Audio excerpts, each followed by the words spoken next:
It is a moment you've all been waiting for. It's a moment for us to discuss. You have been waiting. Mm-hmm. Yep. The topic, which is influencers and sponsored content, or SponCon, which is not the McFarlane convention for action figures. Actually, I'm glad you cleared that up. Thank you. I never got into. I never read Spawn, so I don't really know. Neither did I. Yeah. Did you, MJ? Nope. Okay. I mean, as we've said, I never read comic books because there were too many of them. I just like read. There's too many of them. Because I can't read. Yeah, exactly. I just read I'm illiterate. the summaries later. Yeah. So yeah, today we're talking. Well, we could. There's only a couple of us here, so I'm sure we could get through a couple of different takes and topics. And I'm glad Kiyoshi's here because Kiyoshi has a history of blogging, so he can give us some insight, especially into the early days of hashtag menswear, which I was born, but at the time, what was I doing in 2009? You were born?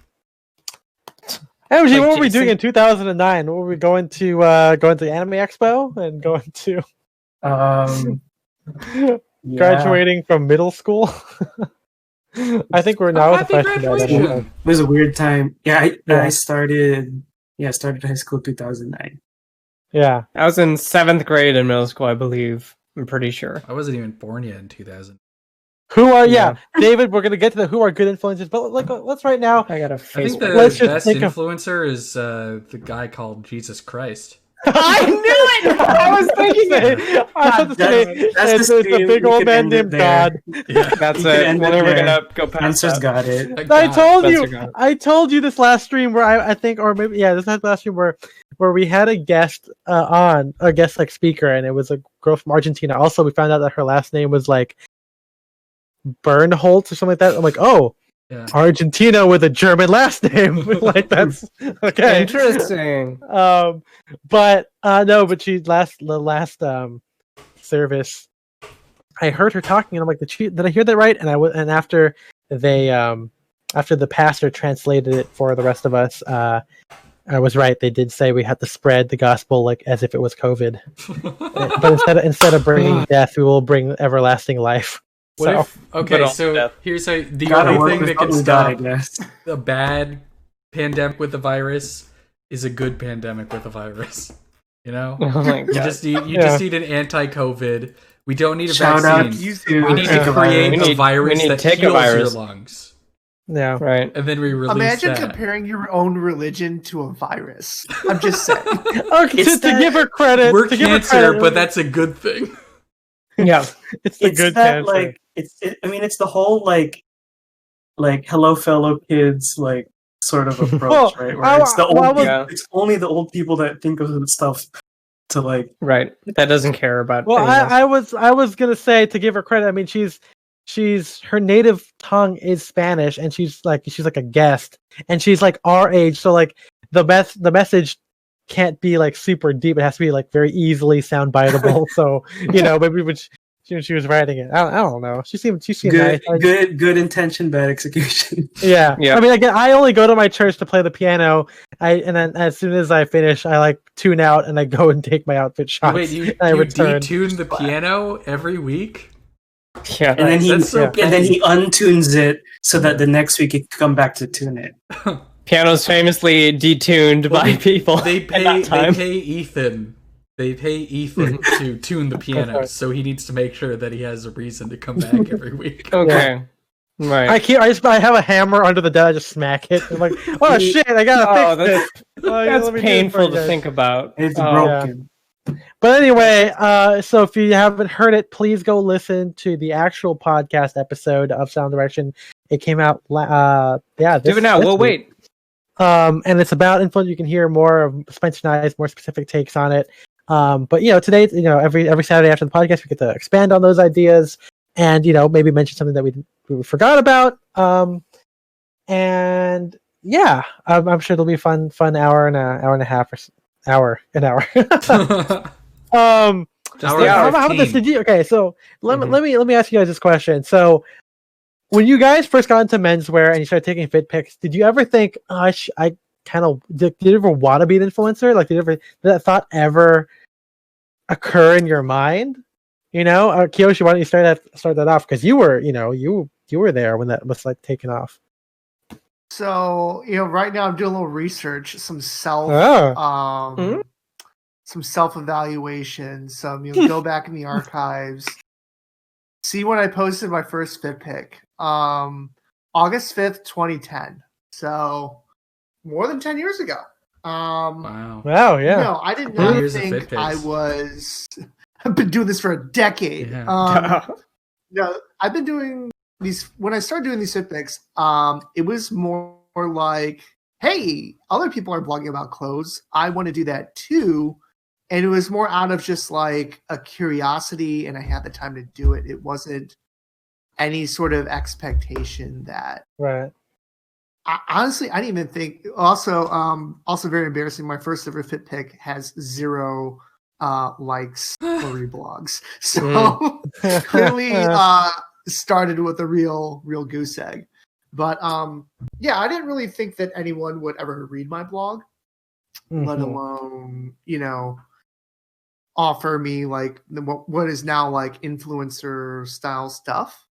Right. I think a lot of that thinking came later on as you saw other people doing similar things, and kind of like taking their blog or whatever to the next level, and the various ways that could be done. But yeah, back a dozen years ago, or 10 years ago, no, I definitely did not. That wasn't like something I was thinking. Oh, I could like make money off this, or become famous. It's like, no, it's right. A person that lives in the Midwest. I work a pretty bullshit government job. This isn't a ticket out of nowhere. Maybe one of the style forum guy worked for the Trump administration. So but to be fair, he worked for. Before Trump, he worked for like Bush 1 and 2, and right, yeah, he worked. Yeah. I mean, he had a career in that. Yeah, that's true. Okay, interesting. Matt, did you ever do that? I know that you don't really use social media as often. To be clear, I've never, throughout my use of social media, have ever tried or aimed to try to get like sponsor or like money from anyone. It's anytime I've used like in the past, if I used a hashtag, or in the past if I wore something, and this wasn't, and the latter part I'm about to say is not too long ago. If I like wore something from Brooks Brothers or Spear McCain, I tagged Brooks Brothers or Spear McCain and Drake's Diary, not in like the caption, like at Drake's Diary, but like actually in the picture, tagging the article of clothing I was wearing from the brand. It was never for money. It would always just be to like garner a larger community or just get attention, and just like from that specific audience, just like, hey, look, I'm wearing this thing. Isn't that cool? And so just like it would always be coming from that place. It would never be like the money would not be in the equation. But I would say that as I have been like figuring out my social media in the past, like in terms of presentation, copying that influencer aesthetic, the flat lay Instagram photos or food, like those things you see that make a feed, or like P1 Visco Instagram filter, just like all these things that give it that certain look and like the variants. Like I've like tuned into those and tried to switch up to there, and now I don't really do that, and I don't do the tagging, or I haven't done a hashtag for I have no idea how long. But tagging is tough because I have a feeling, we'll get to other stuff later, but it just. I like to do it because, you show a little bit of support and people ask, right? I mean, especially for guys like maybe like me or Spencer or Kiyoshi, the followers be like, oh, hey, where'd you get that? Like, oh, it's just, you can, don't ask us, you can look at the tags, right? But then to a person who is not in menswear, it can kind of look like you're trying to get the attention of those people. Right, looks a little thirsty, yeah. But now with stuff like TikTok, that's like made the hashtag normalized again, right? All the tags normalize hashtags. Well, what was it? What was that, Kiyoshi? No, like I feel like it's one thing to tag a brand, right? Because it's like, you're trying to get like the brand's attention, or like whoever manages their account. But then like the hashtags are like thirsting for followers. I've always felt where it's like, anyone that reads this, like, hopefully, like, they see one of these hashtags I put the end of my post and find me through the explore page, or whatever, or groups me with other people that like tagged similar to me, and I have kind of, I get it. If you want to grow, that's a very obvious, easy way to do it. Personally, I just hate the way hashtags are done on Instagram. How they're extremely visible and part of the text field. So I just don't do it because I don't like the way hashtags look.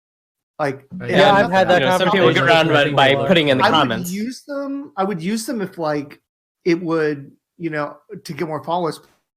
But I hate the aesthetics of hashtags so much that I don't use them. Absolutely. I've had plenty of conversations. In fact, Ryan, my sister would ask, because Ryan doesn't really use hashtags, and he doesn't really need to grow his account, although maybe a lot of other artists do it. I follow a couple of indie comic artists as well. But I don't like the way they look, and to me, it's always a little part of like, I hate how they look. I understand how weird it is, but like, there is a little that evangelizing part of me that like, oh, I want this. Like, I don't need to like monetize it. I just want people to say, look at this cool LL Bean vest. This is how you can wear it, or like, look at this beret or whatever. You look at what it results in, not so much what you have to do to get there. Like, you'll get this result by using the hashtag, even if it looks. Because it's so common for me now. I just kind of put. I don't put it in the caption. I put it as a separate comment, and I just kind of hope that maybe other people will comment so it hides it. Like that way you don't see it unless you actually click all the comments or anything.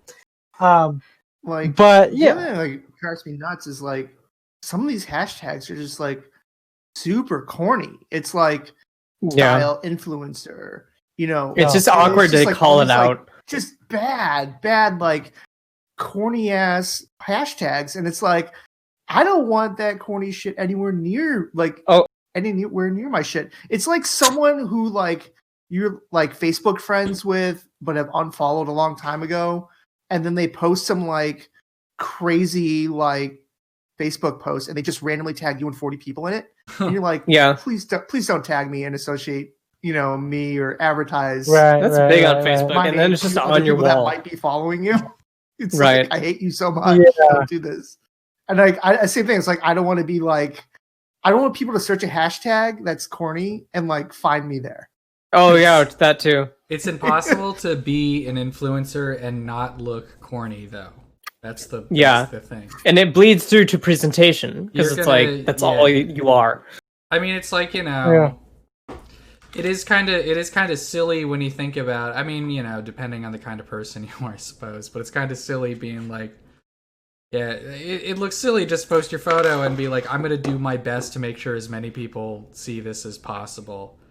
I think that's the I guess it kind of depends on. It always looks a little sweaty. Right. Try hard. I think honestly now though, with the algorithm, the hashtags don't do as much anymore because now the algorithm takes into account hashtags and like sharing and saving. So it's interactions now. It's interactions. It still utilizes hashtags, but you have to like we talked about in the pod where like there's engagement pods, where you're in like a friendly obligation to share, repost, comment on, and engage with other people, all your fellow IG pod. I'm not going to get engaged to any of my Instagram followers. It's a long, arduous process. I'm going to get engaged to all of them. Oh, God. Actually, a technical question, because like I was gonna say that I don't like. There was a time where I thought I can't post a Instagram post and not have a caption. What is this like? But now it's just like no, it's just like it's a part of like my thing where you don't have to have like a caption for everything, or you don't have to have an emoji for everything. But I've had it so like if I don't have a caption, if someone does comment, I just see that it's almost in place of it.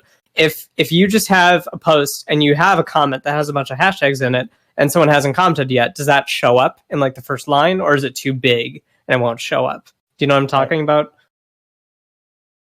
So if you made a post And it had yours was the only comment, and that comment happened to be all the hashtags. Do you see that if you're just scrolling on like a post timeline? If you didn't have a caption, or if you did? If you did not have a caption, then that would be your caption. I think it would just take that as even if it's a lot of hashtags. Okay. Yeah, I think so. Yeah, because at least visually it would look like it's your caption. If it would look like it, it's not. But it wouldn't. You don't have the hashtags, so the first person that comments kind of gets to add the caption to your post, which was like my idea that I had years ago. Where if you go into a museum and there's a painting that's like untitled or something, you should be able to pay to title it. So, that was your idea. I guess this whole thing kind of just depends on like what you wanted to get out of your social media, right? We kind of briefly touched about that on the pod, and I think probably MJ, you don't need to be a menswear guy. You know what I mean? Like you post fit pics every once in a while, but it's always like random stuff. Same thing with Spencer. Spencer doesn't really use his social media or his IG. He'll occasionally post like a pic that I took of him like months ago. Like, I mean, but to be fair, you are only taking like one photo of me every other month. So most photos are at this point months ago. And that's why this topic I think is always kind of a weird thing for me, because it's like I know I don't want to be an influencer, but it's like I still do a little, like I still hashtag it because I'm just so used to it by now, and I try and do my best to do it. So I always kind of mentally go back and forth about about the positioning that I have, which is why it's not incorrect if someone goes, Ethan, you're an influencer, right? It's like, yeah, I mean, lowercase I, right, lowercase I. But I mean, initially, right, the only reason this happened is because, I think Spencer and I talked about this at some point, but we started posting pictures in the Fedora Lounge Facebook group. That was like our fit dump place, and we would post we would hang out like maybe like once every 2 or 3 weeks. So we had like a lot of pictures. I would take a fit pic every week, and I'd post it on there. And eventually I put it on my Instagram. I talked to Peter Zotolo, Urban Composition, a little bit about it, because if you guys don't know, Urban Composition, big style forum guy. He, I think, helps edit for Plaza Uomo now, or some magazine. Really, really great style. His posts have, legend. He does do a couple of sponsored stuff every once in a while, at the very least for a product. And we talked about this in the Discord.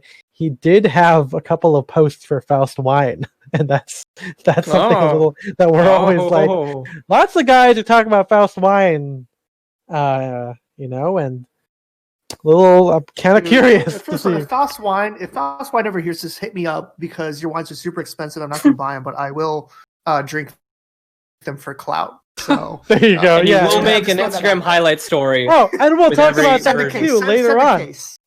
So here's really quick. Here's my question. So, we've kind of talked about we don't want to be menswear influencers because we think that's corny and stuff like that, and no pods, not transparent. Would you be an influencer for anything else in exchange for free stuff? That's something I didn't get to talk about in the blog post or the pod, because I think, as much as Mark, let's take Mark Cho as an example here. So Mark Cho, obviously he owns the Armor, he owns Drake's. His posts are pretty menswear related. But what he does talk, other than menswear, he does talk about is tech. He always talks about cameras. He talks about headphones. He talks about computers, building a PC, and it's like, there's a couple of times where he said, "Oh, I took out the Lumix, the smartphone for a test drive." He was able to try some new Leica camera, and I'm like, I'm a little curious if that's where some of the sponsored content came in. Maybe it's his friends, because Mark Cho's, he worked in banking or real estate in Hong Kong. I'm sure he's well connected with people. Even the guy, one of the heads, the CEO of Canon, was featured on Permanent Style, because he has he wears bespoke suits or whatever. So it's kind of maybe that's what it is. And I was thinking, if I did do something sponsored, I'm a photographer. I would love if I got a free camera to test out and take it with me on an editorial or something, And that might be what it would be. I don't know. What about you guys? This is not I don't know if it's strictly influencer in an Instagram, but I think of YouTubers and all the tech stuff, and just and the shout outs to there. And so So there is an appeal, like we do like the menswear stuff, but there's an appeal or whatever we do, but like there's an appeal to the behind the scenes kind of how the sausage is made, just like, oh yeah, this is what I use for my setups and all that, and like sort of talk about the tech stuff, and that could contribute to the people that, you know, because we live in this isolated quarantine age, and especially That's like true. Things like tech like that, there can be appeal to that, to exploit that for content, you know. So yeah, I think there's some reach there for sure. I think, and we'll get to Kyoshi in a second, but that's very interesting because like I don't really. I mentioned what cameras I use. I don't write about it. Like I don't really push my cameras like to the limit. Like I'm not taking it with me on like in the rain or something, right? Like I'm not talking like, I brought this with me and it held up or it doesn't or it glitched out or something like that, you know. And I think that's something that influencers try and pivot themselves to do.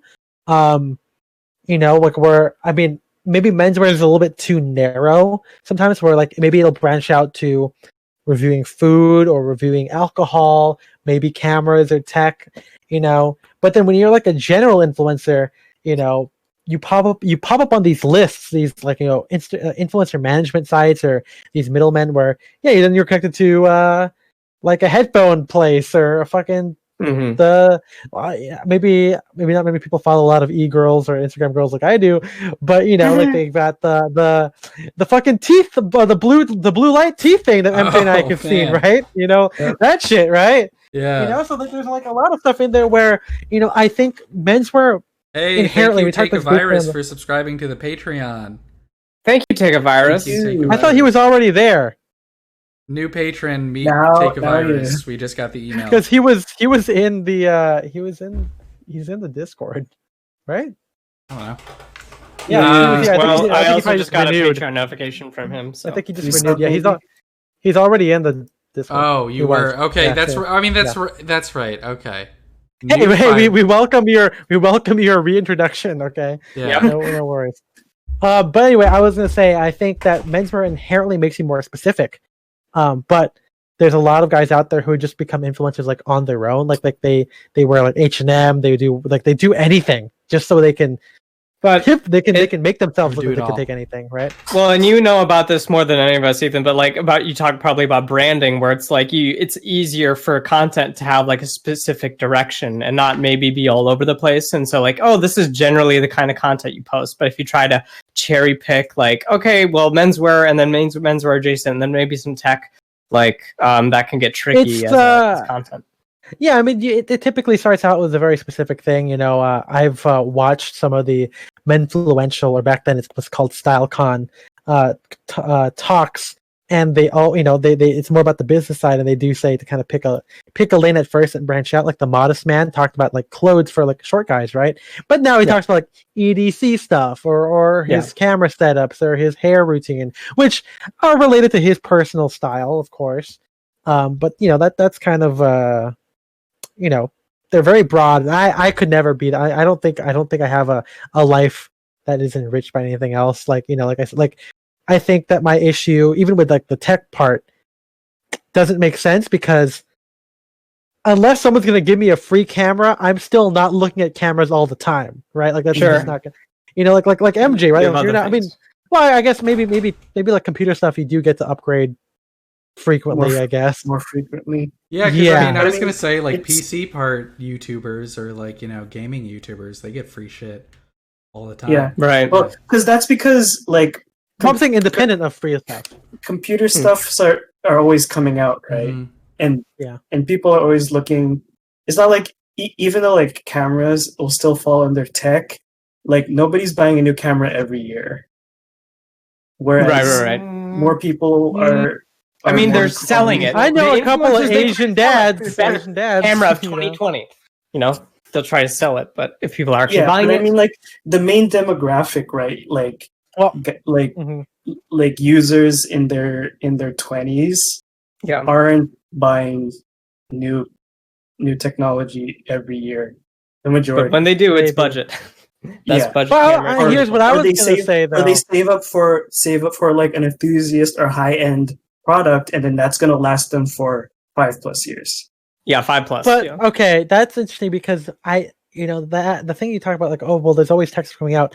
I think that's why influencers do, because they're like, in their defense, like, oh, I gotta like try the new thing, because they pivot themselves to being like, well, I'm not wearing it for me, I'm wearing it for the audience. And I mean, they are doing a service technically, because whenever something new comes it's out, like you want to find food reviewer. Yeah, you want to find out what other people think about it. So like mosquitoes or whatever, they're just a part of the mean, ecosystem. that's I'm not going to say anything about the specific influencers that we mentioned in the, the pod, but it's still like, those guys try out every like new internet brand, not like super close like the D2C or like the crowdsourced stuff, but like like the Asian made, like the Indonesian shoes, the Japanese makers, it's like stuff made in Italy, which are still pretty good. Like they're not bad stuff, but it's like these guys, these like group of like 5 to 10 guys all review and all talk about like the same ones,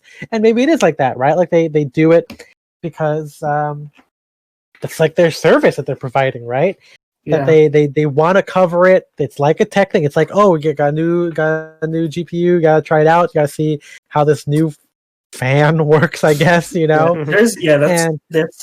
their job security. There's always going to be something else to check out, right? Yeah, I think if you're talking a lot about PC parts, that kind of makes sense, because I feel like there's more people in your audience that are going to be upgrading their PC or switching out parts or adding a new thing at least once a year. And maybe it's because tech isn't as well. Maybe I just don't know. I don't know how like the carbon footprint of manufacturing tech pieces, or if probably not good. Probably not good.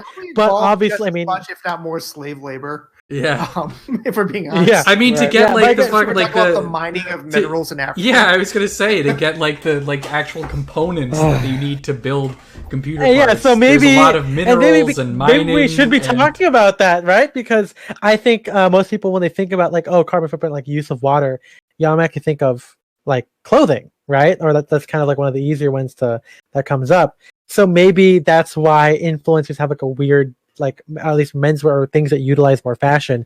It's a little bit easier to hate on them, I guess. Like why? Because a lot of them will say, like, I had plenty of conversations with people like, oh, well, there are food reviewers out there. There are tech reviewers. Like, I'm just doing that for clothing. You know what I mean? But maybe I'm just not a review guy. You know what I mean? Like, I don't like consuming that content. Even now, right? Like I mentioned this in the Discord, where like what I look like, the thing that influenced my writing most of all, like of course articles of style was a big thing, and we can talk about good influencers later on. But I hated reading film score reviews. They never told me what I wanted to know, and they always like they were coy, like, oh, listen to this. They would just like, oh, the sound is nice. It's a good track, and I'm like, no, tell me the Q by Q analysis. Tell me how many times this thing is augmented, and they didn't want to get into the nitty gritty and tear it apart. They were just like, oh, it's great. But I mean, but that's like a totally different thing. So I mean, that's probably why I'm not like, I don't really identify with influencers, because it is pretty surface level. And then when we bring it back to menswear, these guys, it might be a little bit more detailed, but it's still like I don't know. It just doesn't. It feels a little bit empty, right? And like MG said, it's about job security. So obviously they have to constantly be on the lookout.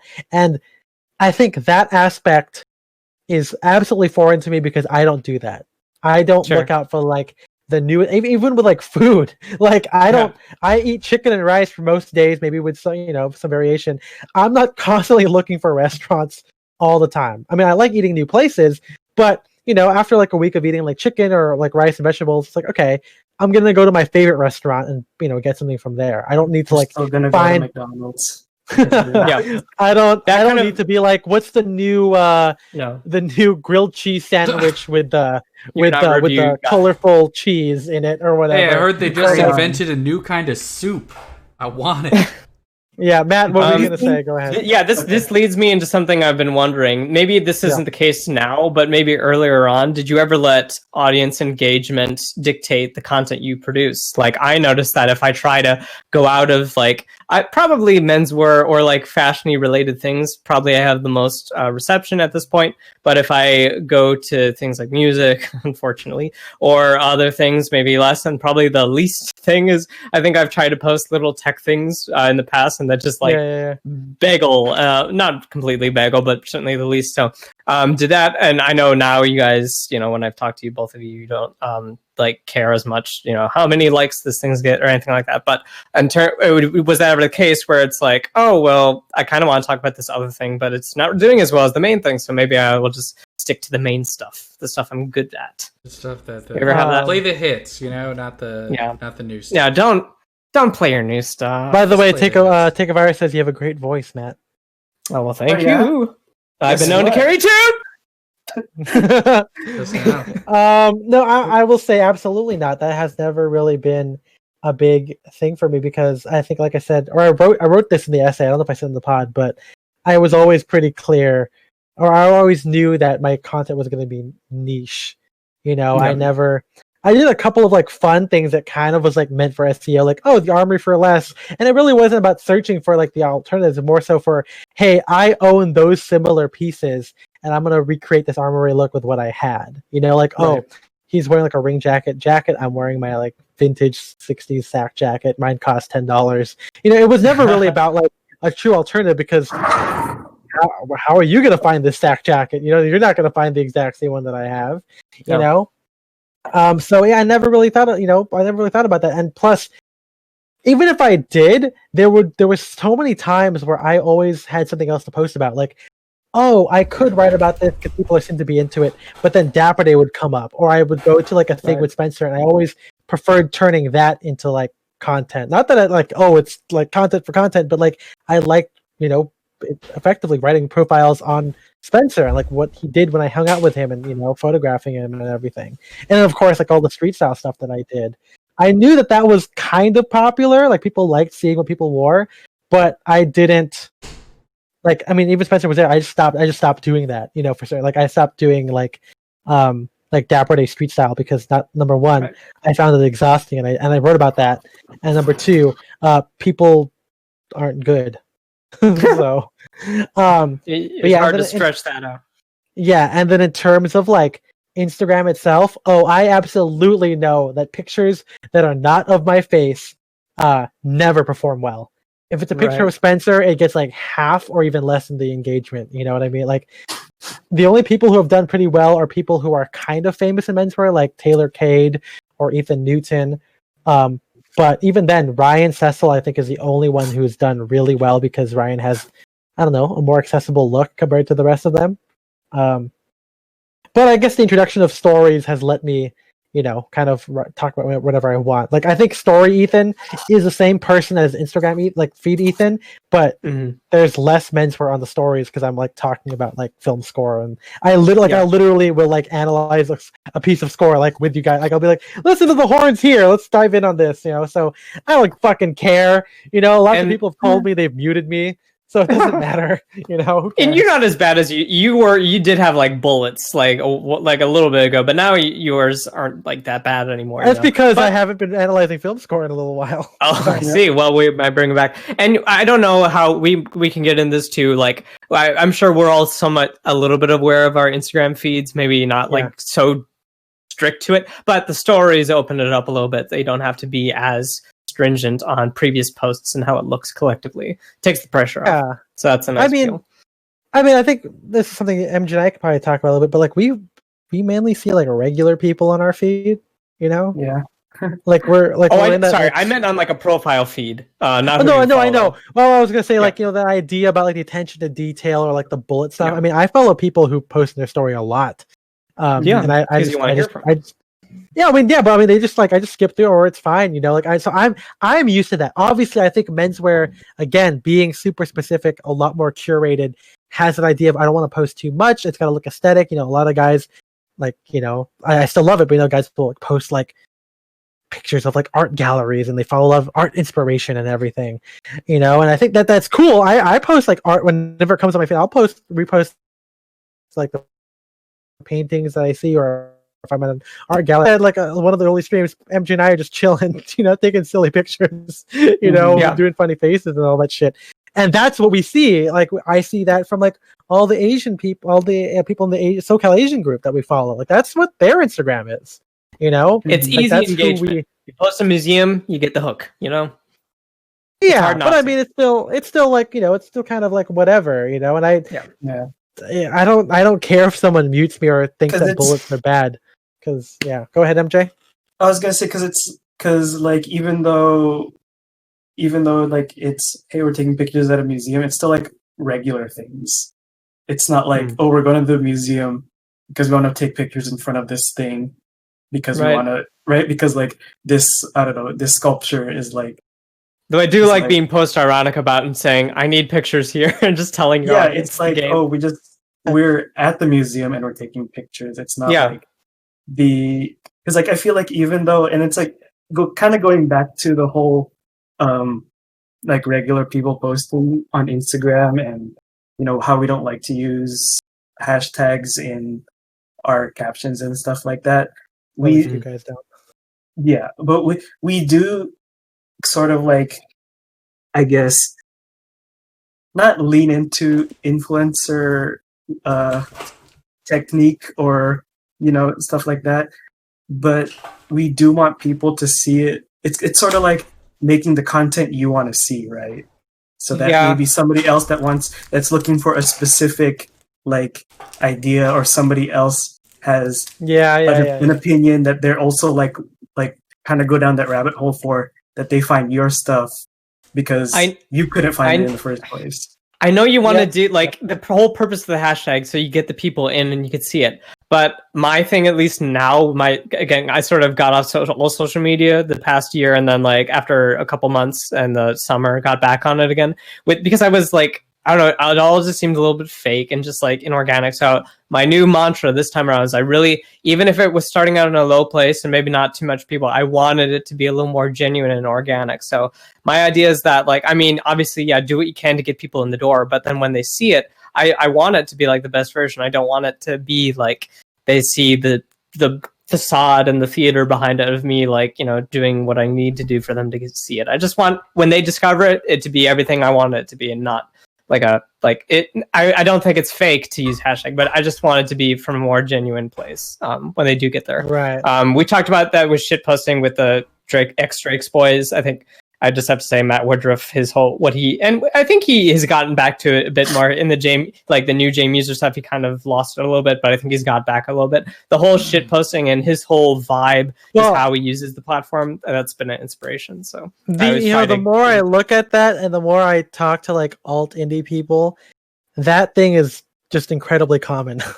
It's actually like an actual aesthetic thing. So I mean, like, that's kind of like, I mean, it makes sense. You kind of make the content that you're kind of used to, right? Like if you're like an art, like all the girls that I follow are like, it's a really like fuzzy, really weird selfie picture, or like a flash picture of them walking around like the city, So I feel like there's always going to be like an aesthetic that you're kind of like pursuing, or that really calls out to you.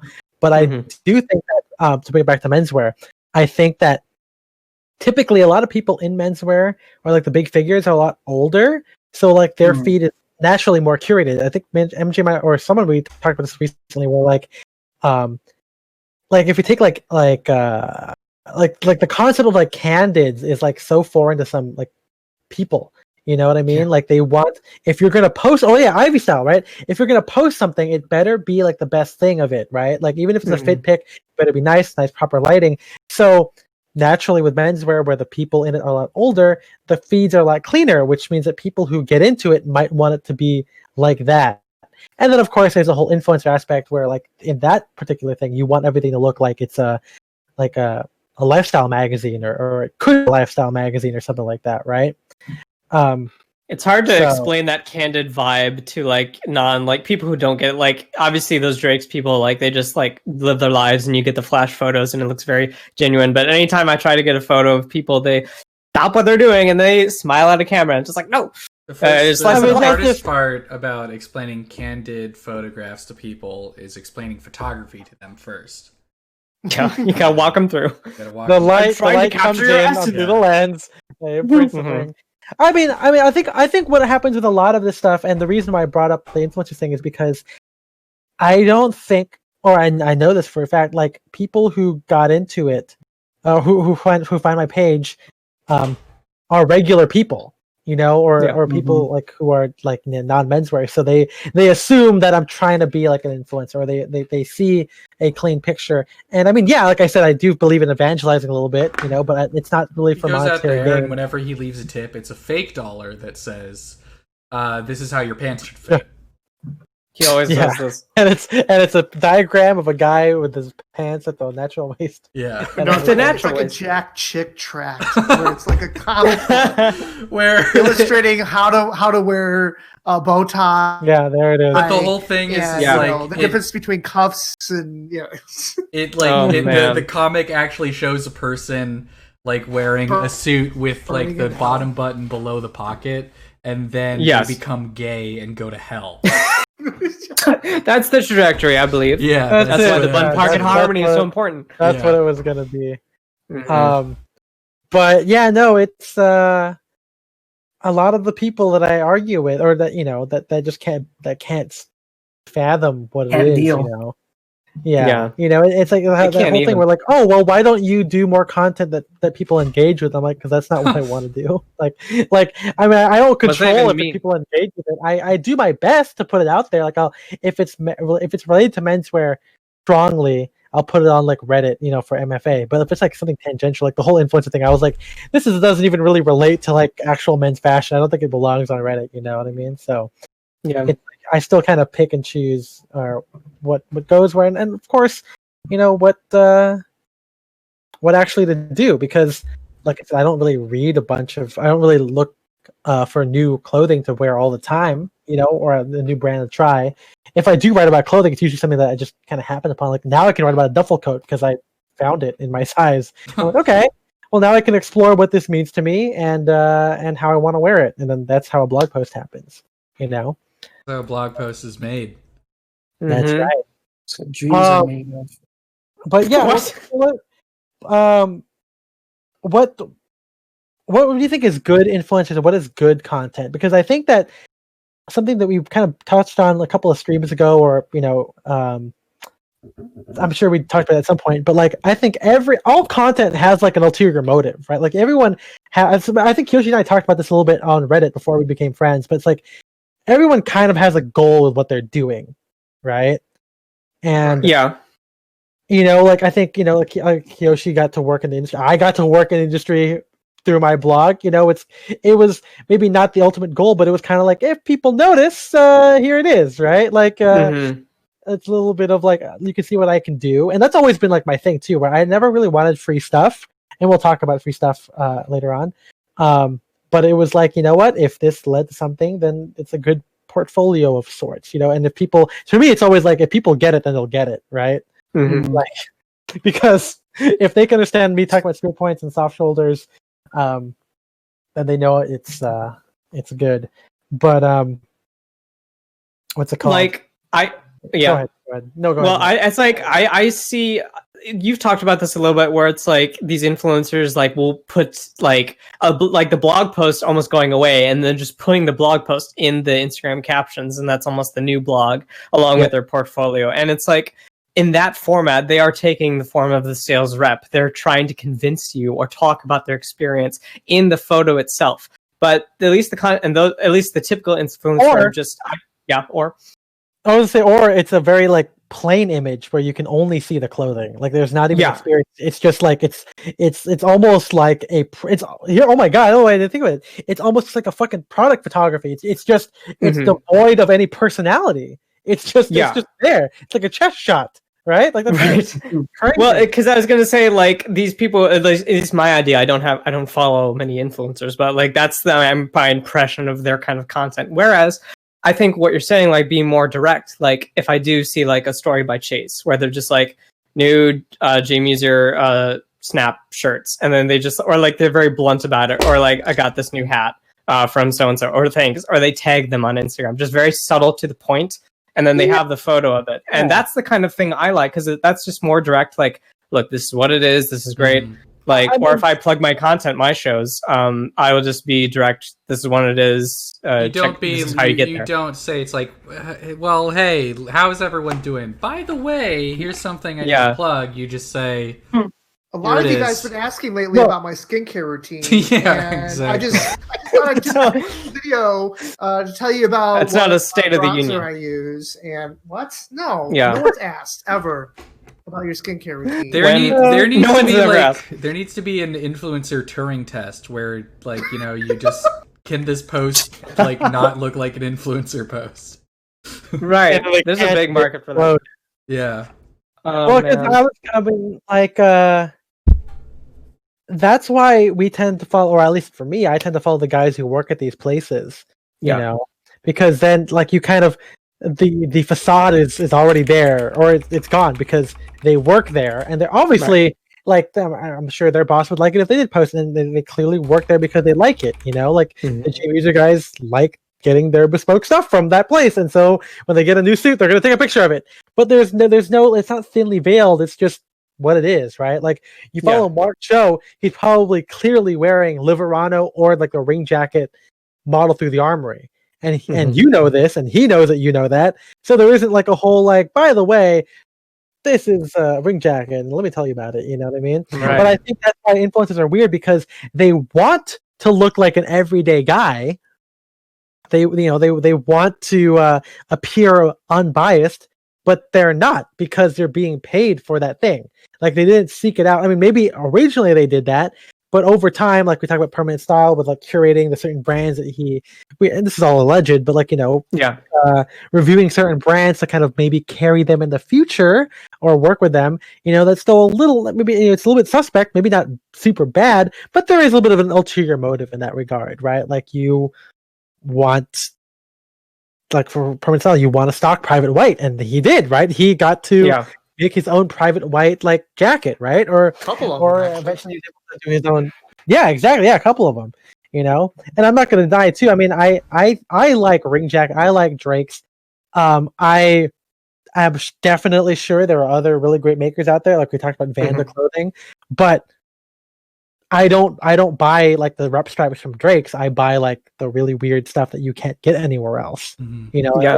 Or from ring jacket. I like that look, and I mean, I can't think of anything that does it that way. And I mean, it's kind of a fringe benefit.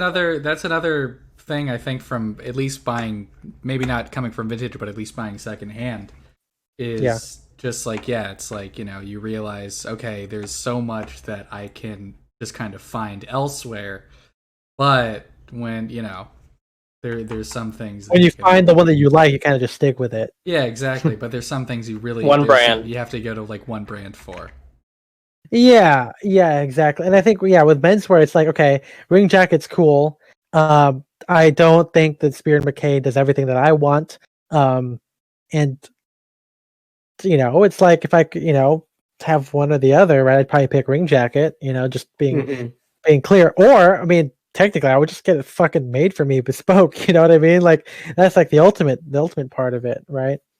But yeah, I mean, I'm not gonna lie. I mean, it was cool to get like a homie discount on a ring jacket.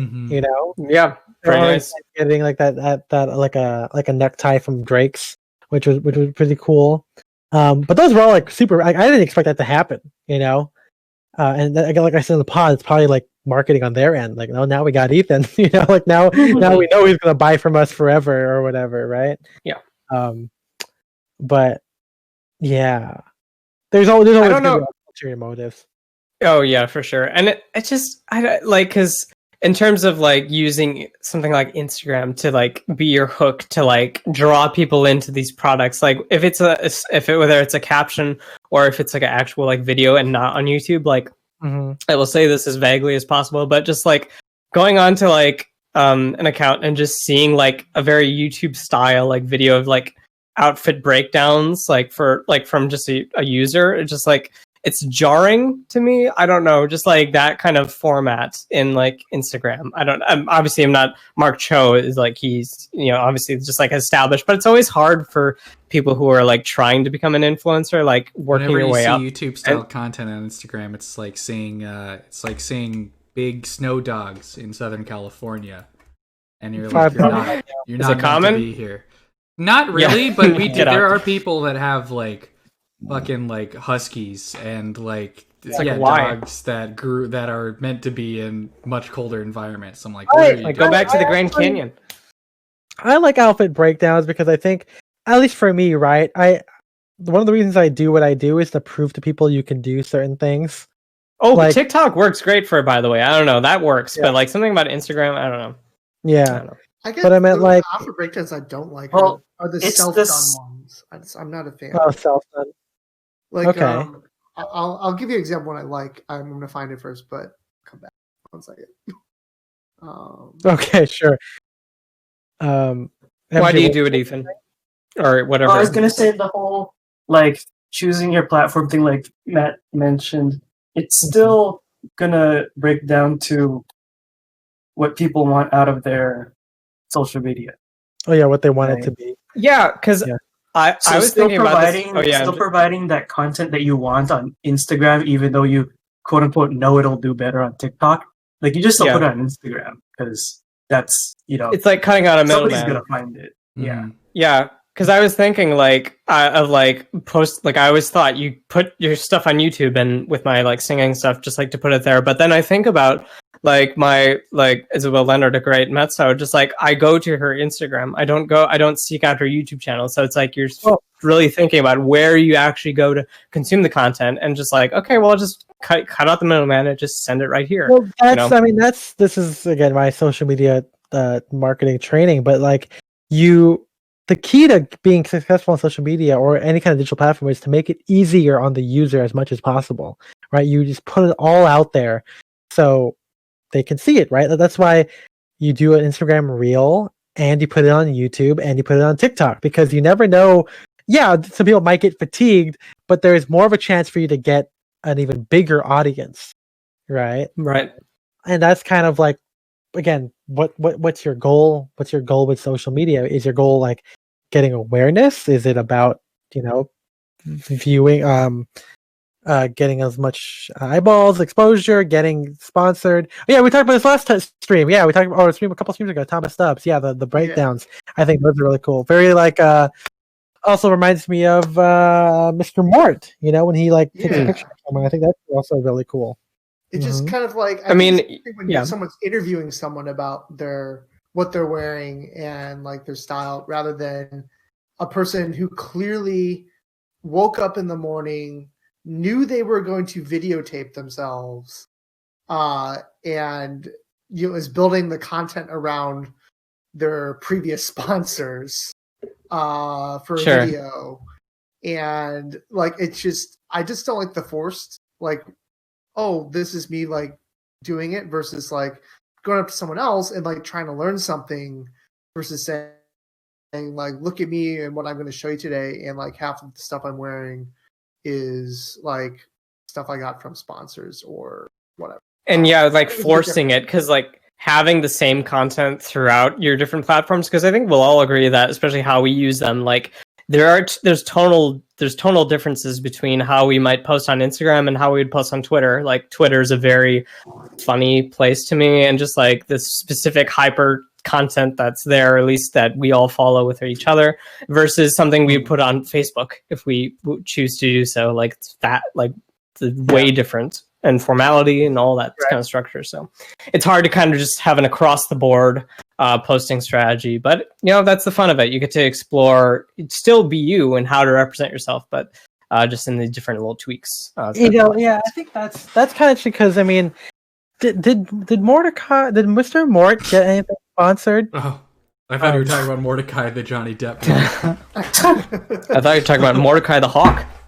I don't know if he's done any Mort has had a couple. I feel like I'd seen it too. Maybe something LL Bean, or maybe something like LL Bean. That sounds familiar too. Yeah. Or maybe it was like RL. Didn't he do a collab with like other people? I remember there. Let's look up. Because I was gonna say, like, you talk about like the like what you want stuff, yeah. I don't know, like that always felt weird to me. I mean, of course, I can't. Hey, if that's what you want to do, that's what you want to do. Just like how Urban Composition did the Faust wine thing. But like I don't know, like it's always like in most cases, it's like they're paying you for a spot on your social media rather than what you actually do. You know what I mean? Right. Like I mean, like Paul Stewart. like some with Paul Stewart. But honestly, it's a little more head to toe look, like the dude. Right, like, but it's still. I mean, yeah, I mean, a lot of these guys. Like, yeah, it's kind of like I think even the Throwing Fits guys when they got the Bonobo sponsor, I think it still looked kind of Throwing Fitsy, you know, but it still was Bonobos, which I think is pretty funny. They got that Walmart. But yeah, it's always like, yeah, but it's like I don't ever want someone to take up space on my social media. Like that's something I hold because I do it so much. I think that's why I can't, like, please don't, like, no. I think for the right price and for the right thing, I could totally I would sell out. A lot of people to almost 700 of my followers. I feel like that's why you should get into tech content because, well, I feel like compared to menswear influencers, so menswear influencers like lock themselves in, right? Yeah. What we were saying before, how like everything they have or everything that they do is sponsored now, right?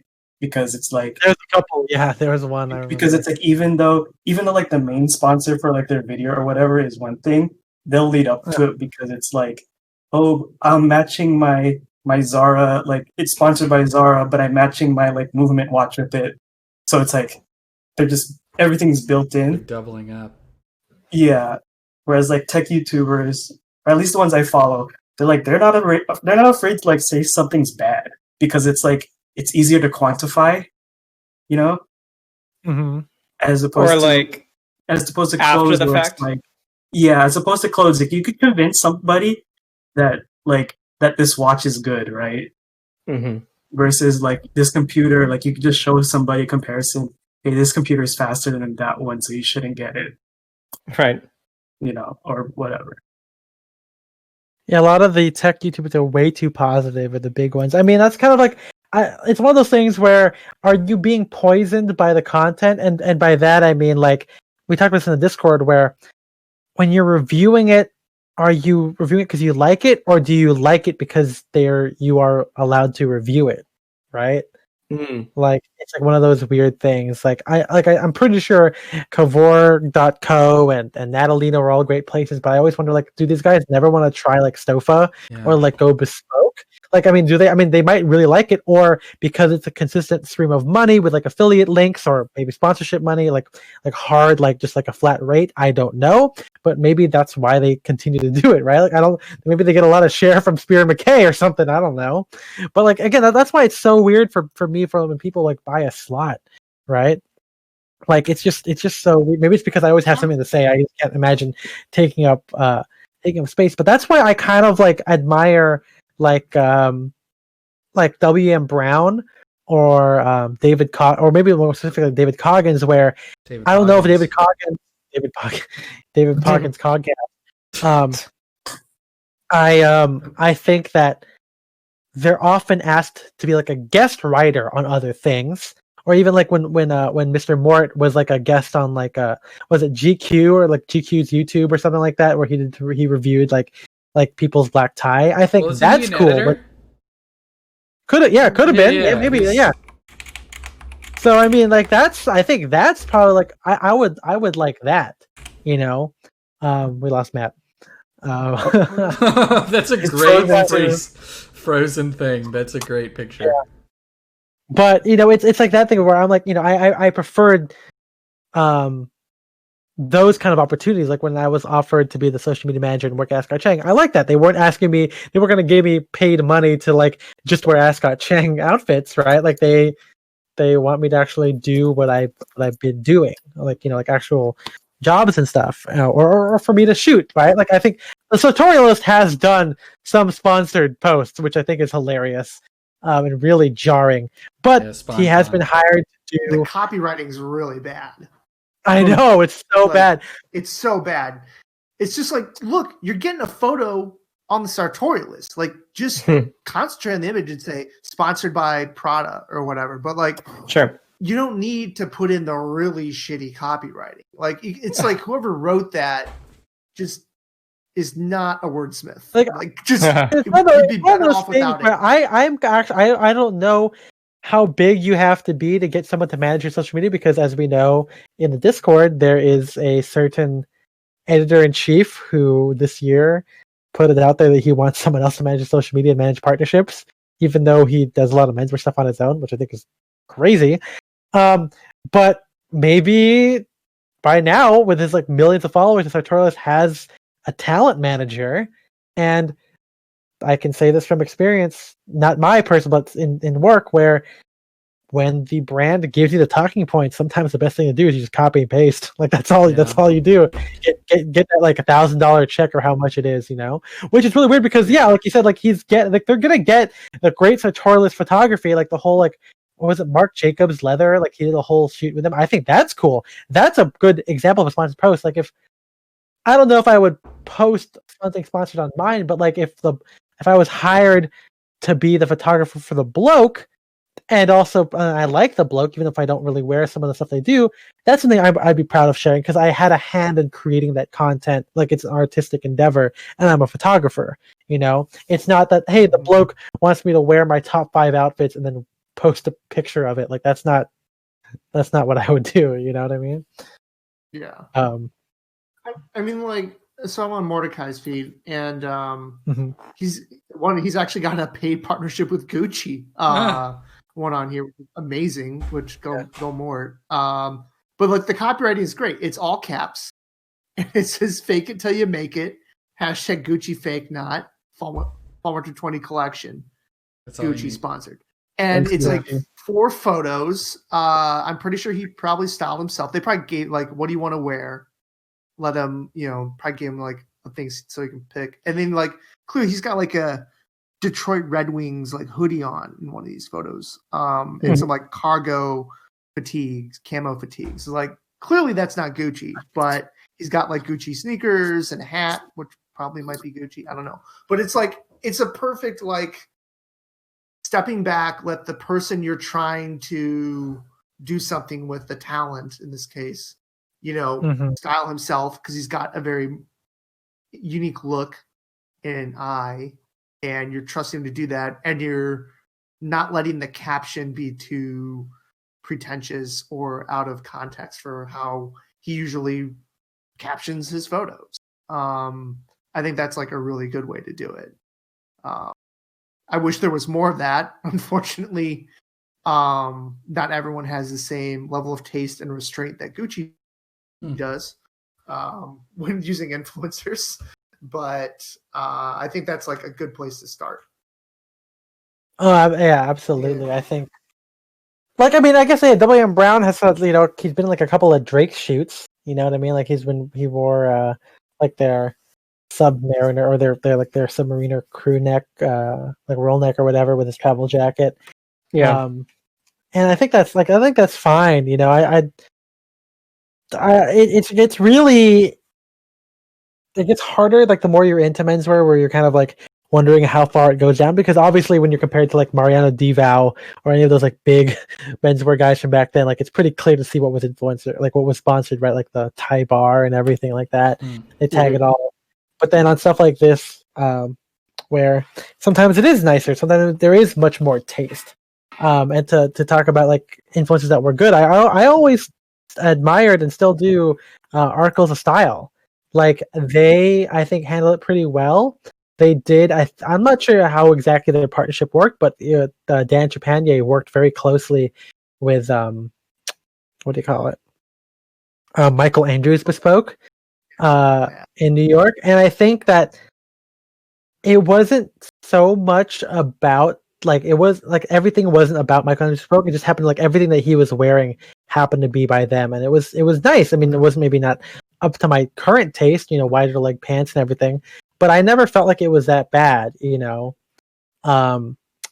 mean, that's a little bit more like a NASCAR sponsorship, or this is the official beer of the Chicago Cubs. And it's like it's only this brand. Let's go Cubbies. And everywhere. Right?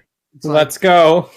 And I kind of feel like I wish like more people, like if you're going to take money from like these companies to like do a sponsored post for you, I think it looks like really dumb if there's only one post and you've only been as interested in that item or as for as many posts, especially if the caption like says like, me, I love this product, or it's like this has been my favorite for years and stuff like that.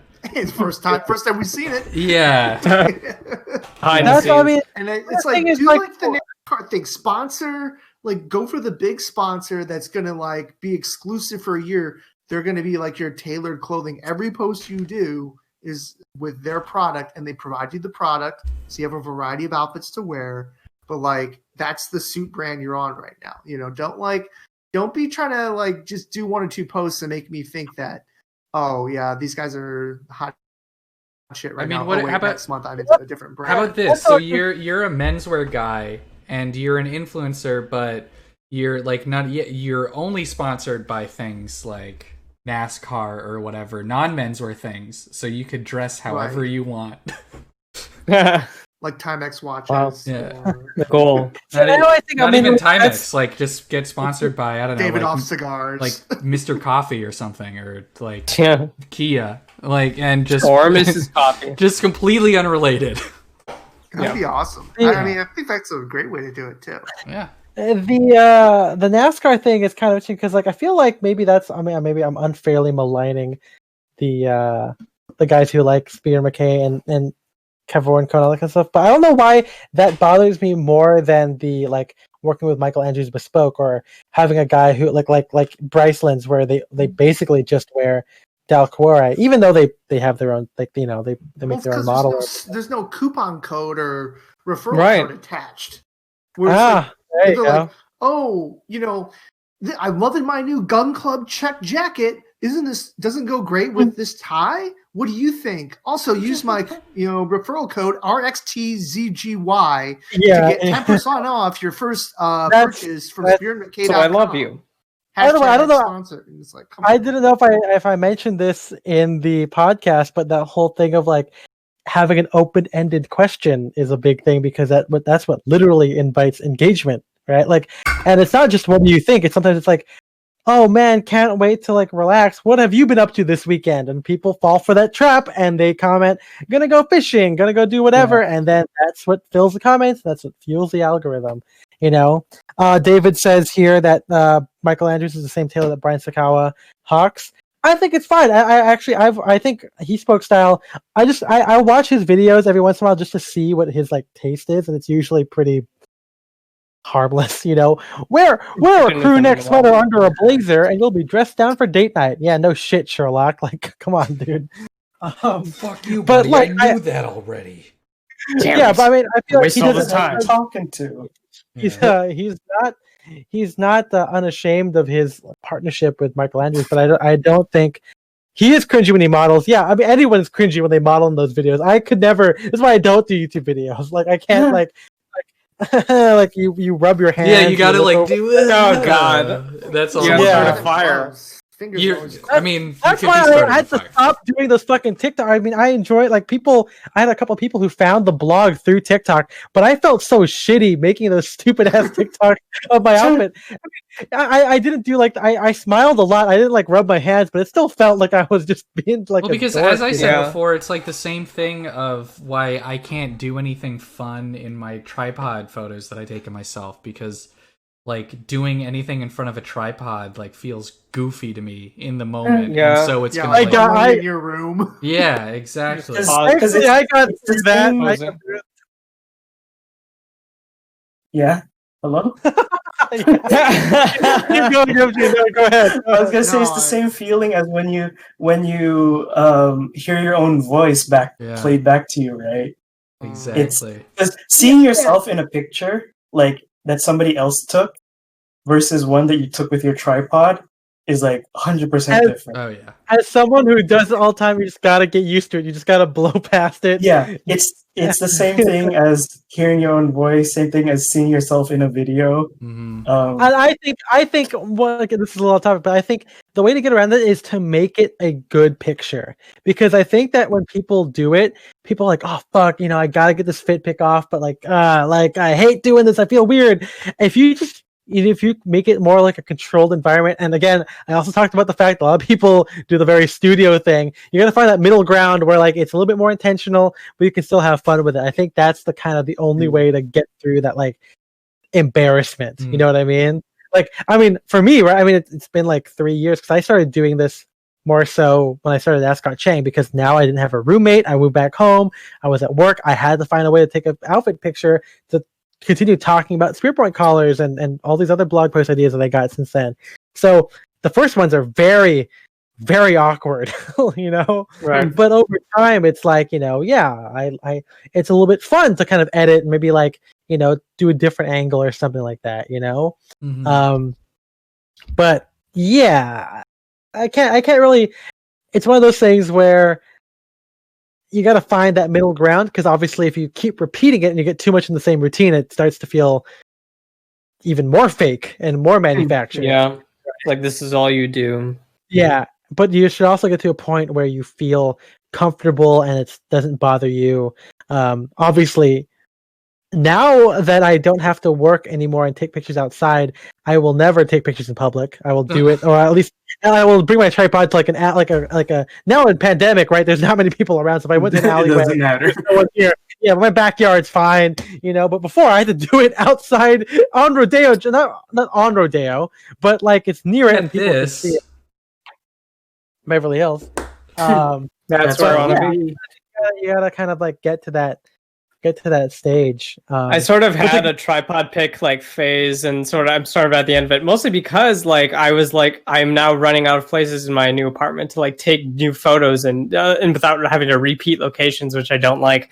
So it's just like, oh god, I'm kind of at the end of it, and at a certain point you have to accept it. But I also don't want to lug a tripod to a park in Milwaukee, just like for pose, like just pose. Yeah, as I said, my ideal situation is that I have an area of my house set up with a camera already in it, like on a tripod, so I can just step in front of it.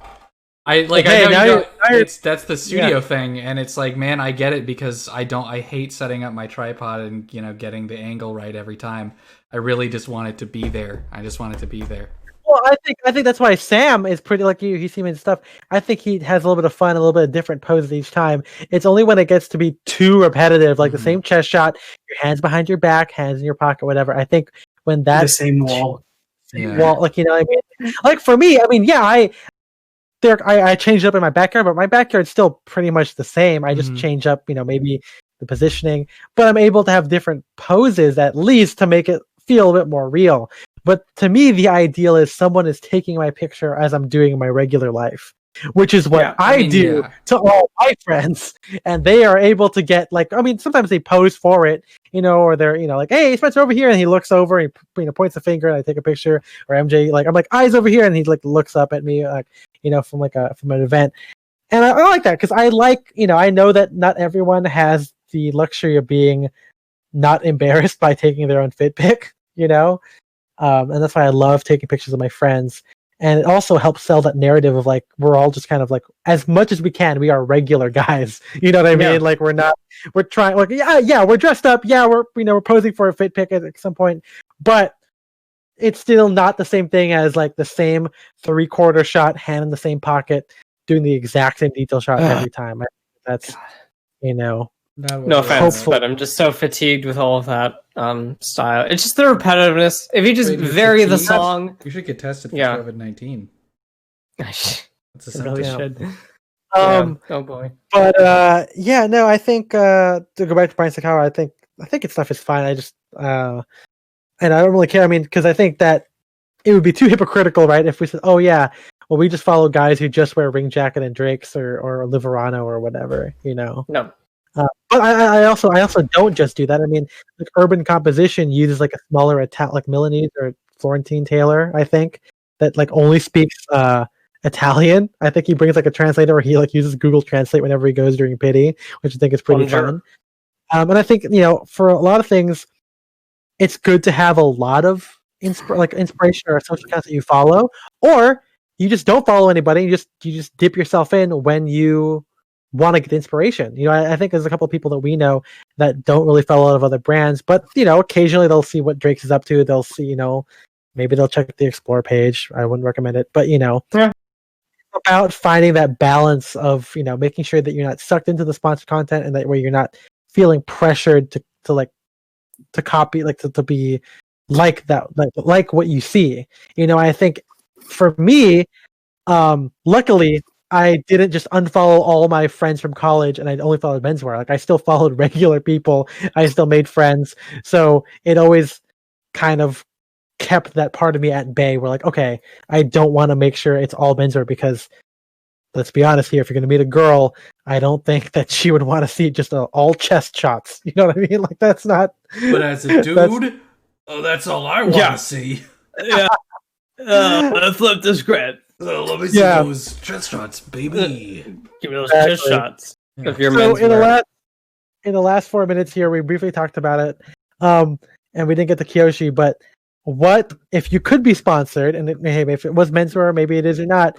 What would it be? I don't want you to think about like, I have to do the work of an influencer. Literally, just like you get free shit. Exactly.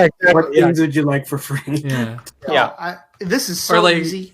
I don't want things. I want experiences. I want to be like one of those awesome travel influencers that gets paid by the Four Seasons to go to their exotic locales. Yeah. Stay in the presidential suite. I know what you're talking about. Arrive in a private jet. Yep. I want like a champagne beverage company to kind of send me cases of stuff, or say, hey, you should go to this bar. We're having a 12-course meal and tasting with our latest wine reserves or something. Just shit like that. I'm not a complicated person, but I want experiences that. I think, first of all, would make good content. I think it'd be awesome. That's the kind of shit I would love to film and like take photos of or whatever. I'll learn new skills to make that happen. But I think that would be the best, because travel, dining, drinking, basically living the life of Dionysus on someone else's on corporate influencer money would, I think, be ideal. I do not care about clothes enough to want to sell my soul for that, but I would sell my soul to become a travel and food and wine lifestyle influencer. Traveling is cool, especially if you're doing the glamorous side, again, going to like the hotels. Mm-hmm. But man, airports and planes are exhausting, dude. Like that is private jet. I'm sorry. Okay, I'm sorry. I forgot about that. I'm not flying, Delta and coach. I'm Southwest. flying like Emirates or something, in first class. But all right, then, Leon, that's fine. David in chat does bring up getting sponsored by an airline. Like, well, who's the one that does like reviewing the first class or like the airline? Well, Casey did some, yeah. I mean, there are a couple, but Casey did it, yeah. Like, I don't know if flying that much is worth. I mean, obviously, getting paid for it is worth, obviously, right? But like the first class experience alone, just traveling that frequently, I don't know if that's like. Obviously, he's the one that does it, not us, right? So I mean, because some people do have to fly a lot, but just like that particular experience of a first class experience, every time solely you had for to the do first class experience, it's no. You know what? I love flying. No one can bother you. You can't be reached. You get to just decide how to spend your time. And if it's first class, especially like the way like Emirates does it, it's like you're in your own little mini studio apartment for 14 hours, and they're pampering you every step of the way. I think the one he was on had a freaking shower on board. Yeah, he took a 30-minute shower. Mm-hmm. That's amazing. I would love to be able to just spend 30 minutes and get paid to do it while showering. Like, and film it. That's the dream. Which he did. Imagine being an influencer and getting free tickets to like Fire Festival. How great would that or be? Wonder Woman 1984 round trip, right? Yeah. Mm-hmm.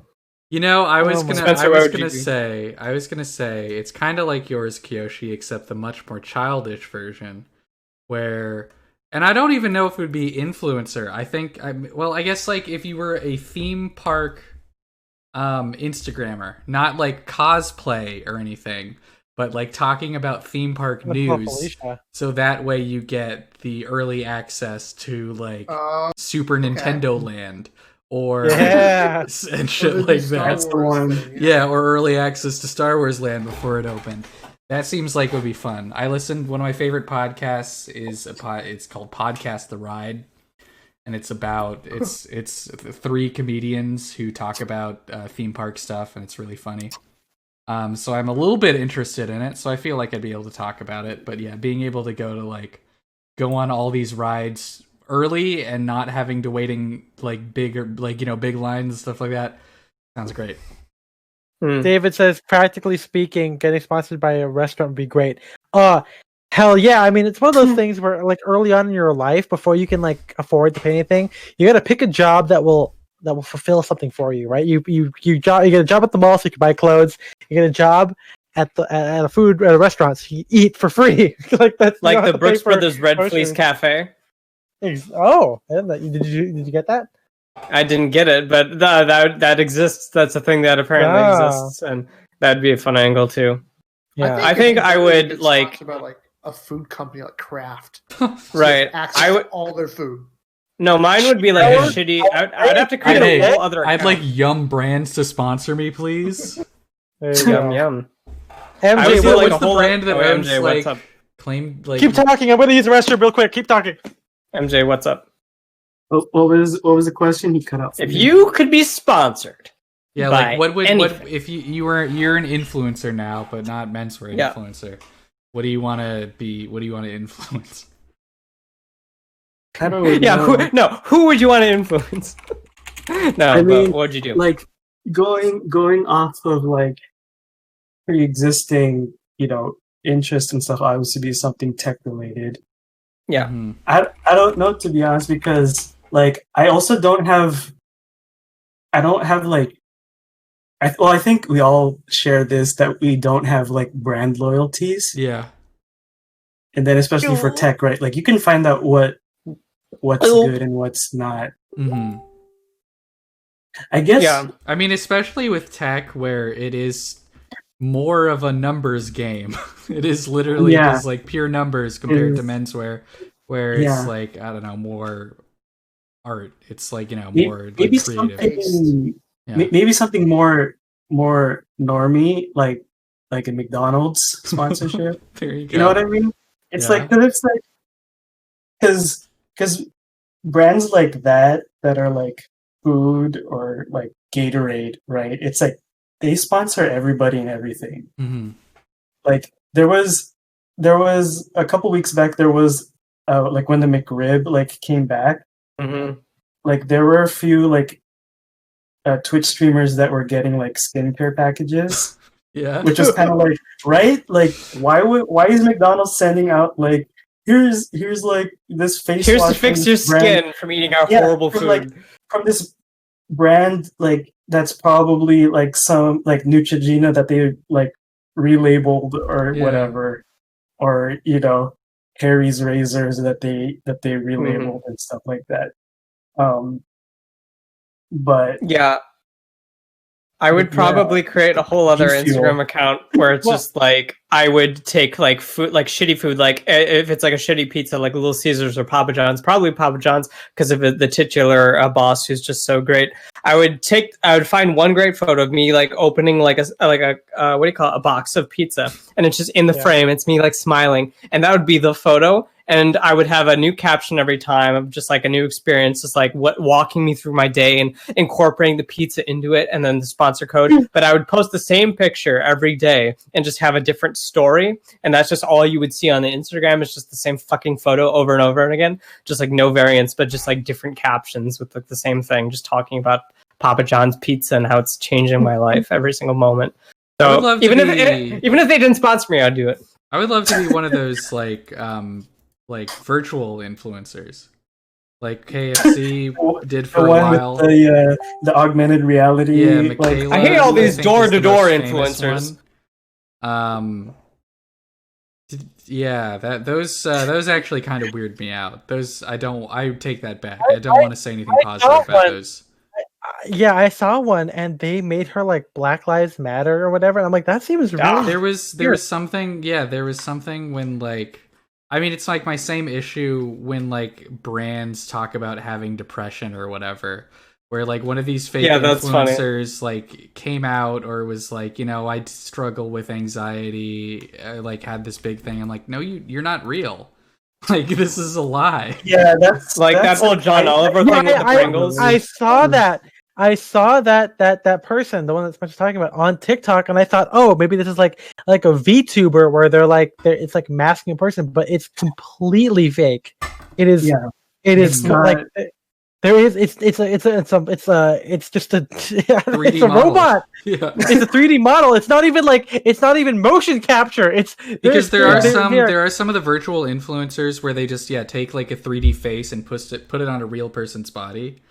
But I think there's that one is completely... This one with the anxiety, and it also had like there's also one or maybe the same one where like it had like a political thing and like the friends like in a big argument. But like the fact that they are manufacturing this narrative is like fucking ridiculous about this. Yeah, and it has like 2 million followers. It's crazy, dude. Mm. It's crazy.